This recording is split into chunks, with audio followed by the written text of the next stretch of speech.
I think that detachment can often get confused with not caring, but I'm realizing now that that's not what it is. In the past, when I tried to detach from a relationship, I used to close my heart. I would act like I don't care, and I would try not to think about the other person. I would just try to push them out of my energy completely. But I'm realizing now that that's not true detachment, because for the first time, I'm experiencing genuine detachment in a relationship, and I'm finding that I still love and care about the other person. So you can still be detached and care deeply. The two can coexist. So it's taken me a while to get to this point where I'm feeling genuine detachment. And the process has been a back and forth of closing my heart and reminding myself to open my heart. We don't want to feel hurt. We don't want to feel rejected. But I've learned that that doesn't mean that I need to close my heart. So, speaking from my own experience, reflecting on my relationship with detachment, I think that you're not detached if you're closing your heart. The fact that you're closing your heart means that you are afraid of the outcome. You feel that you need to protect yourself from the outcome. And that's not true detachment. So I think a sign of true detachment is that you can keep your heart open. You can be open to love, care, affection, and connection with the other person while staying detached. True detachment is detaching from the outcome, not from my heart. So it's really this warm attitude of, I'm fine either way. I know that I'll be okay either way. I've seen videos on detachment where people say, get obsessed with your life. Just focus on yourself, don't think about the other person, and keep yourself busy. And I don't think that's bad advice. I think it can help, and it's definitely an important part of the process, but I don't think that's a starting point.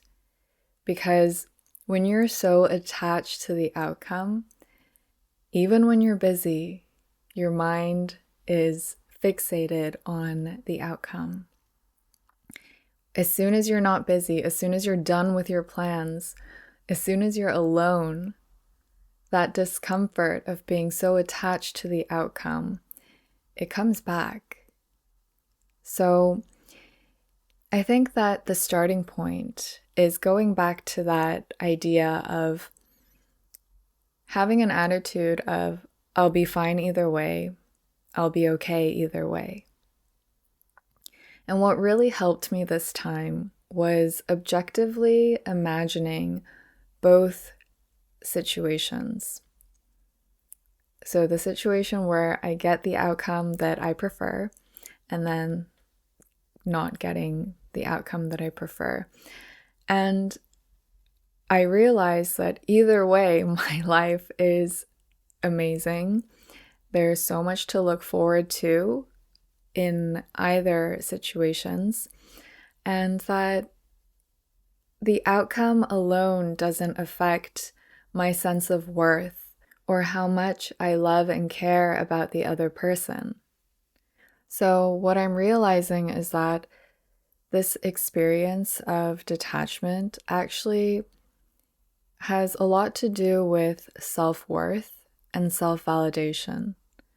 Because I think that when we're attached to an outcome, we can mistakenly think that that outcome affects our worth, or that outcome validates us in some way.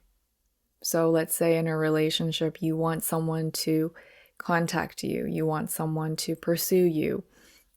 We imagine that getting that will make us feel better, more worthy, more validated in some ways. But I think that true detachment is realizing that even if you don't get that outcome, you're still worthy. You're still able to validate yourself. And not getting that outcome really isn't a big deal. It doesn't, it can suck for a while, of course. It can hurt. But at the end of the day, you know that you'll be fine, you'll be okay, and that there's more to look forward to in life than expecting and attaching to that one outcome.